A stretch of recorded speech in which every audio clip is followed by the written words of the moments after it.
Matapos makahabol kay Naruto, nakaharap ng dalawang Jinchuriki si Tobi kasama ang kanyang Six Paths of Pain. Pagkatapos ng maikling labanan laban sa ibang mga Jinchuriki, at pakikipag-usap kay Gyuki tungkol sa kalagayan ng mga ito at sa sinapit ni Yugito, nagtanong si B tungkol sa ibang Madara na binabanggit ni Naruto. Nakangiting nakikinig siya habang sinasabi ni Naruto kay Tobi na hindi lahat ay masama sa pamumuhay na may nakatirang halimaw na may buntot sa loob ng katawan. Sinabi niyang siya ang mauuna, ngunit bigla siyang natigilan nang makitang nagsimulang magbago ng anyo ang ibang mga Jinchuriki upang maging tulad ng kanilang mga halimaw. Bagamat nagulat siya na taglay pa rin nila ang kakayahan ng kanilang mga halimaw, sumalakay pa rin si B ng tuwiran laban kay Fu.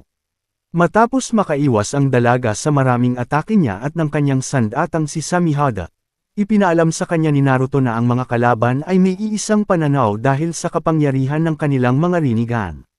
Nakuha ni B si Naruto at tumakas sila sa lugar nang makita niyang ginamit ni Yugito ang kanyang teknikong bola ng buhok ng daga. Habang tumatakas, nakipagsagupaan siya sa dalaga at nagawang saktan ito ng bahagya, ngunit agad ding gumaling ang sugat. Gayunpaman, dahil dito, nakita ni B kung saan inilagay ni Tobi ang mga itim na tagatanggap sa katawan ng kanyang mga sakop. Nang mabigo ang pagtatangka ni Naruto na sirain ang mga tagatanggap na nasa dibdib ni Roshi, sumang-ayon si B kay Gyuki na masyadong nakahadlang ang kagubatan sa kanila, kaya't nagbago siya ng anyo upang maging si Gyuki at winasak ang buong kagubatan. Agad niyang sinubukang ikulong at supilin ang mga muling nabuhay na Jinchuriki gamit ang kanyang teknikong yakap ng pugita.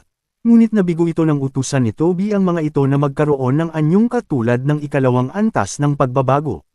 Nang magsimula silang gumanti ng atake, sinikap ni B at Naruto na pigilan sila, ngunit unti-unti silang nahirapan dahil sa bigat ng pakikipaglaban-laban sa anim na makapangyarihang kalaban. Sinalakay si B ni Han na ganap ng nagbago ng anyo, tinuhog siya ng mga sungay nito at inihagis palayo, tila nawalan siya ng malay. Nang magkamuli, tinanong niya si Gyuki kung maayos ba sila, at sumagot ang halimaw na pareho silang nasugatan. Nang tuluyang mawala ng kontrol si Tobi sa limang buntot at kinailangan itong pigilan gamit ang mga kadena ng lakas, sinubukan ni B na durugin si Tobi gamit ang kamao ni Gyuki, ngunit madaling nakatakas ang huli. Habang pinipigilan ng limang buntot, tinanong ni B at ng 8 buntot si Naruto kung narinig din ba nito ang tinig ng nasabing halimaw. Pagkatapos ay nagdalamhati ang 8 buntot at sinabing labis silang nagagalit kapag nakikita nilang pinapahirapan ang ibang mga halimaw na may buntot. Habang nakikipag-usap sa isipan ang 9 buntot at si Gyuki, iminungkahi ni Naruto na gumamit sila ng mga aninong kambal upang makalikha ng gulo at magkaroon ng pagkakataong sumalakay kay Tobi. Ngunit pinigilan siya ni B dahil maaari itong maging sanhi ng kanyang kamatayan, yamang inaagaw ng 9 buntot ang kanyang lakas. Gayunpaman, ibinunyag ni Gyuki na matagal na itong hindi ginagawa ng 9 buntot, dahil matatag na ang samahan nito kay Naruto at sanay na ang binata sa paggamit ng lakas ng halimaw.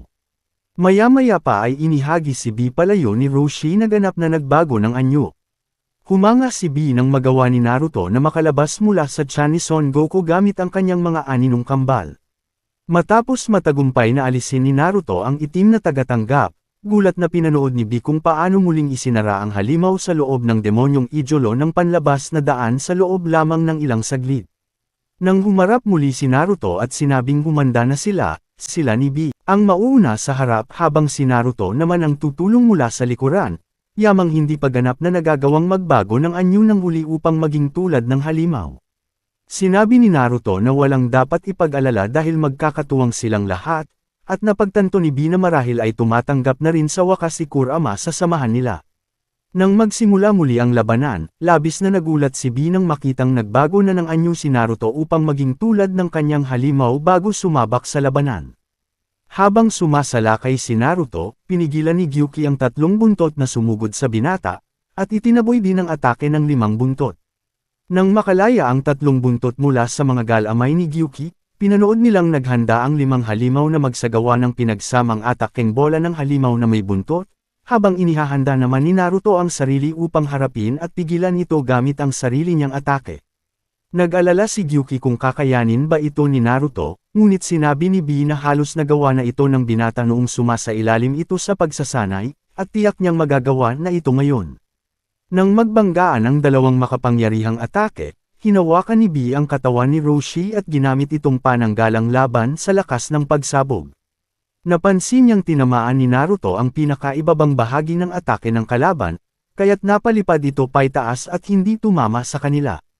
Pagkatapos ay binati niya si Naruto dahil sa pagpapalaya sa ibang mga halimaw, at sabay silang sumulong kasama sina Guy at Kakashi upang harapin ng tuwiran si Tobi. Nang tinuya ni Tobi si Naruto gamit ang mga bagong natutuhan nitong impormasyon, nakangiting pinanood lamang ito ni B. Nang mawala na ang epekto ng teknikong muling pagkabuhay ng walang dongis na daigdig, nabalot ng liwanag ang mga bangkay ng mga Jinchuriki. Sinabi ni B kay Naruto na kailangan na nilang bilisan upang makasabay sa mahusay na nagawa ni Itachi. Makalipas ang ilang sandali, nakita si B na kasama ni Naruto, Kakashi at Guy habang naghahanda silang sumalakay kay Tobi at sa demonyong idolo ng panlabas na daan. Habang nagpaplano ang mga mandirigma matapos makita ang gasgas sa takip mukha ni Tobi, sinamantala ni B ang pagkakataong ito upang salakayin ang idolo. Sumugod siya ng may suntok at sinabing walang pananggalang ang kalaban, ngunit tinabig ang kanyang atake ng harang na gawa sa apoy ng angkan ng Uchiha na nanggaling kay Tobi, at nasunog ang kanyang kamay. Sinabi niya kay Naruto na ayos lamang siya, at muling naghanda upang isagawa ang estratehiyang binuo ni Kakashi. Binuhat niya ang tatlong kasama at inihagis sila patungo kay Tobi. Nang muling magkita-kita sila matapos tamaan ang braso ni Tobi ng isang atake na tila walang pinanggalingan, nakinig si B sa paliwanag ni Kakashi tungkol sa kakayahan ng kalaban, at nagtanong kung ang lahat ng sining ng pakikipaglaban na may kinalaman sa espasyo at panahon ay gumagamit ng iisang sukat ng kinalalagyan. Nang sabihin sa kanya na hindi, sinabi niya kay Naruto na mahihirapan pa rin silang tamaan ang kalaban na nakalulusot lamang sa mga atake. Nang sabihin ni Kakashi na mali ang kanilang palagay na nagiging hindi matatag ang anyo ni Tobi, muling nagtanong si B kung paano posible na ang dalawang mata ng Sharingan ay nakakakita at nakakapagbago sa parehong sukat ng kinalalagyan. Habang nagpapatuloy ang labanan, nagpakawala si Tobi ng maraming mahahabang patusok na tumama kay B at kay Gyuki. Ginamit niya ang kanyang sining ng pakikipaglaban na may kinalaman sa espasyo at panahon upang itali at pigilan ang lakas ng halimaw. Dahil sa hindi makagalaw dahil sa mga patusok, napilitan na lamang si B na manood habang matagumpay na winasak ni Naruto ang takip mukha ni Tobi at inihayag ang tunay na pagkakakilanlan nito bilang si Obito Uchiha. Nang dumating sa larangan ng digmaan ng tunay na Madara, tinanong ni B si Naruto kung ano ang ibig sabihin nito para sa mga pinuno ng mga nayon, at nag-alala siya sa maaaring mangyari sa kanyang kapatid. Nang walang pakialam na winalang bahala ni Madara ang kalagayan, ginamit ni Naruto ang kanyang mga buntot upang alisin ang mga patusok na nakatali kay B, at inihagis ang mga ito patungo kay Madara. Gayunpaman, madaling hinarangan ni Madara ang mga ito gamit ang isang harang na gawa sa kanyang lakas. Pagkatapos ay inutusan ni Madara si Obito na harapin sina Kakashi at Might Guy, habang siya naman ang makikipaglaban kina B at Naruto. Sa pagsisimula ng labanan laban kay Madara, natumba si B sa lupa, kaya't napuna ng halimaw ang tindi ng lakas ni Madara. Nang sabihin ni Guy, bagamat nasugatan na ito ang dahilan kung bakit karapat-dapat na labanan si Madara, sinabi ng halimaw na huwag na sanang pilitin pa ni Guy ang kanyang sarili. Habang tumatagal ang labanan, napigilan at nakulong sila ni Madara.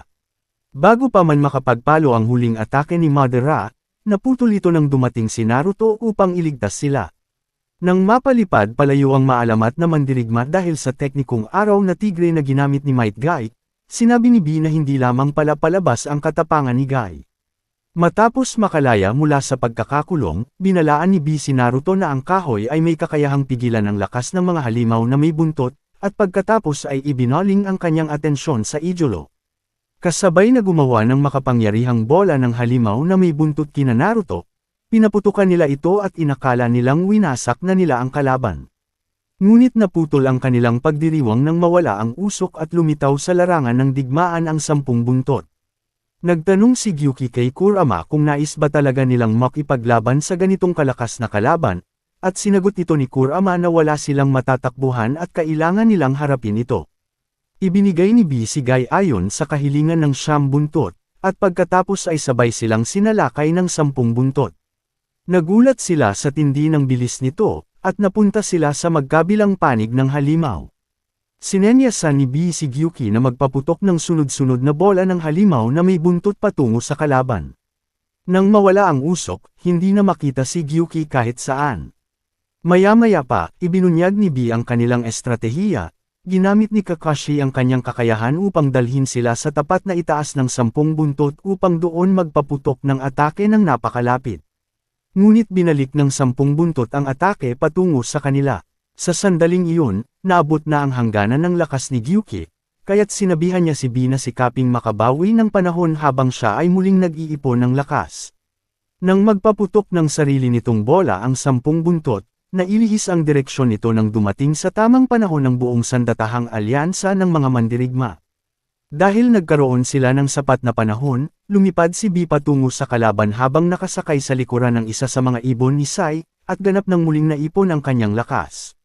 Nang maghanda ang halimaw na magpaputok ng makapangyarihang atake patungo sa mga mandirigma, nagbago ng anyo si B upang maging ang 8 buntot at inihanda rin ang kanyang sariling atake. Buong tapang na ipinasok ni B ang ulo ni Gyuki sa loob ng bibig ng kalaban, at sa ganitong paraan ay napigilan niya ang atake at nasugatan din ang 10 buntot ng sabay na sumabog ang kanilang mga bola ng halimaw sa loob ng katawan nito. Hindi niya pinakinggan ang paalala ni Umoy tungkol sa panganib, at sinabing pagdating sa pagtatanggol sa lahat ng kanyang mga kasamahan, wala siyang kinatatakutan. Nang mawala na ang balot ng lakas na nagsisilbing pananggalang, habang ginagamot si Naruto at muling nag-iipon ng lakas si Kurama. Inihayag ni B at Gyuki na panahon na upang muli silang sumabak sa gitna ng labanan upang bigyan ng pagkakataong makabawi ng lakas ang dalawa. Binanggit din ni Gyuki na kapag natapos na ang pagbabago ng anyo ng 10 buntot, wala nang makapipigil pa rito.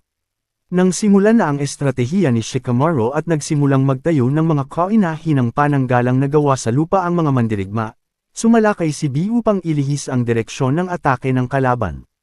Gayunpaman, tila walang epekto ang lahat ng kanilang pagsisikap, at mukhang wala na silang pag-asa, ngunit nailigtas ang alyansa nang dumating sa larangan ng digmaan ang ika-4 na Hokage.